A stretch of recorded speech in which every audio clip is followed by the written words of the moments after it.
बिहार के राजनीतिक गलियारों में नीतीश कुमार की व्यवस्था पर विपक्ष लगातार सरकार को ट्रांसफर पोस्टिंग मुद्दे पर घेरती नजर आ रही है। विपक्ष ने सरकार पर यह भी आरोप लगाया है कि आईएएस अफसरों के ट्रांसफर पोस्टिंग में भारी रिश्वतखोरी चली है।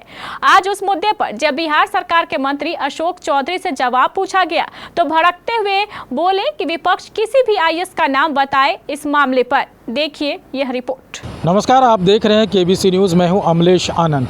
लगातार बिहार में देख रहे हैं कि विपक्ष सत्तारूढ़ पर आरोप लगाते आ रहे हैं कि जो ट्रांसफ़र पोस्टिंग की बात चल रही थी आईएएस अधिकारी की, उसको लेकर के वो लगातार आरोप लगा रहे हैं कि जो ट्रांसफ़र पोस्टिंग हो रही है वो सब रिश्वतखोरी का एक माध्यम बना हुआ है और सरकार आईएएस ऑफिसर से पैसे की उगाही करते हैं। ये पिछली बार भी देखा होगा, तेजस्वी यादव ने बोला था।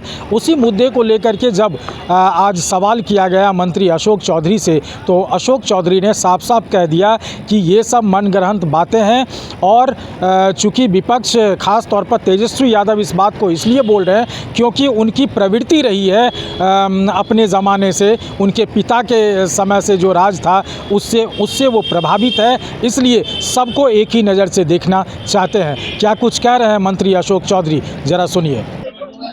ऐसा है, 100 चूहा खा के बिल्ली हज को चली। क्या आईएएस आईपीएस का हाल इनके समय में था?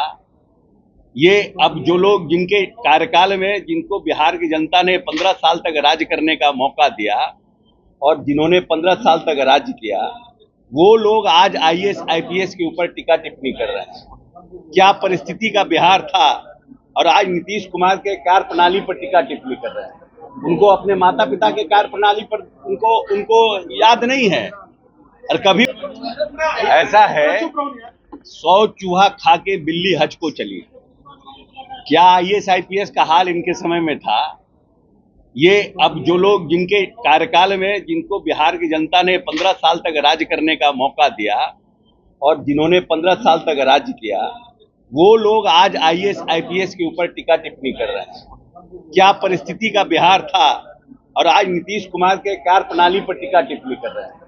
उनको अपने माता पिता के कार्य प्रणाली पर उनको याद नहीं है और कभी उन्होंने अफसोस जाहिर नहीं किया कि बहुत जो 15 साल का उनका कार्यकाल था बहुत दुर्भाग्यपूर्ण था। अब आप नीतीश कुमार के कार्यकलाप पर टीका टिप्पणी रोज करते हैं।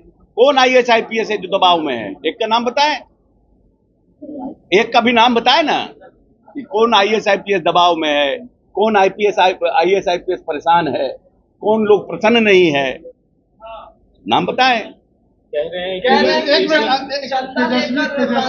तेजस्वी यादव अब धरना भी इसके पहले वो आरसीपी टैक्स बोलते थे, आरसीपी सिंह तो चले गए, बोलते थे ना, नीतीश जी तो उनको हटा दिए। अब क्या है बताइए, बताइएगा ना। कोई ऐसे राह चलते नेता प्रतिपक्ष हैं और नेता प्रतिपक्ष की कुछ गरिमा होती है, उस गरिमा का पालन करें।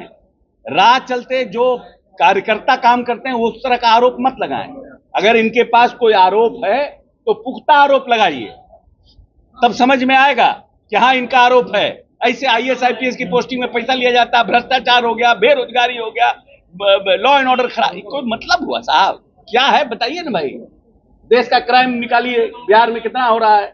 क्या हमारे यहाँ जनसंख्या ज्यादा है पर स्क्वायर किलोमीटर? हम पूरी दुनिया में सबसे ज्यादा घनत्व के प्रदेश हैं, सबसे ज्यादा डेंस पॉपुलेटेड प्रदेश हैं, तो हमारे यहाँ बेरोजगारी जनसंख्या ज्यादा है तो निश्चित रूप से बेरोजगारी ज्यादा होगी। क्या सरकार उन बेरोजगारी पर काम कर रही है? नहीं कर रही है, इसको न देखना है। क्या सरकार अपने 5 साल के कार्यकाल में नीतीश कुमार ने जो कमिटमेंट किया रोजगार के लिए, वो काम नीतीश कुमार कर रहे हैं नहीं कर रहे हैं? उस पर ना बोलिएगा,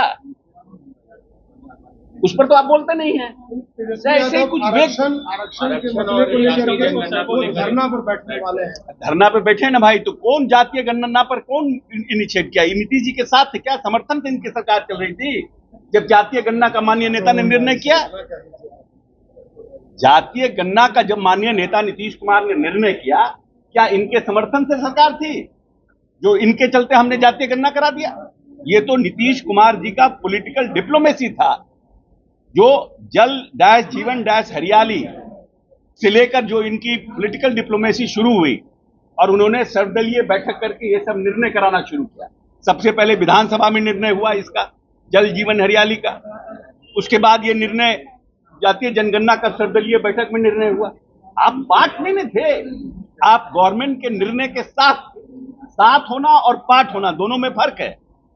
अभी घूम घूम कर ऐसा इंप्रेशन दिखा रहे हैं कि जातीय गणना इन्हीं का कराया हुआ है, इन्हीं ने नीतीश कुमार को डिक्टेट किया, इन्होंने नीतीश कुमार पर दबाव दिया, ऐसा परसेप्शन बना रहे हैं। इनका क्या रोल है, क्या भूमिका है इनकी? सरकार का निर्णय, मुख्यमंत्री का निर्णय, आप उनके साथ लटक में थे। तो आपने सुना अशोक चौधरी ने इस मुद्दे को लेकर के कितनी बारीकी से बताया है कि विपक्ष इसीलिए ये सारे मनगढ़ंत बातें कर रही है, चूँकि उनको अब सत्ता में है नहीं, उनको अब पच नहीं रहा है नीतीश का सुशासन, इसलिए ये सारी बातें कर रहा है। अशोक चौधरी ने एक और बातें कही है कि चूँकि नीतीश सरकार सबको साथ में लेकर के काम करती है, उसके लिए वर्ण भेद कुछ नहीं है, और उसने हरियाली जो पूरी बिहार में एक कार्यक्रम था हर घर हरियाली की बात, वो उस योजना से कितना विकास हुआ है बिहार का, इस बात पर भी अशोक चौधरी ने माकूल जवाब दिया है। और अब देखना है कि अब इस पर क्या राजनीति होती है, क्योंकि ये विपक्ष को एक मुद्दा मिलना चाहिए और वो मुद्दा कितना सटीक है, कितना यथार्थ है, उससे उसको नहीं लेना है, ऐसा मानना है मंत्री अशोक चौधरी का। केबीसी न्यूज़ पटना से अमलेश आनंद की रिपोर्ट।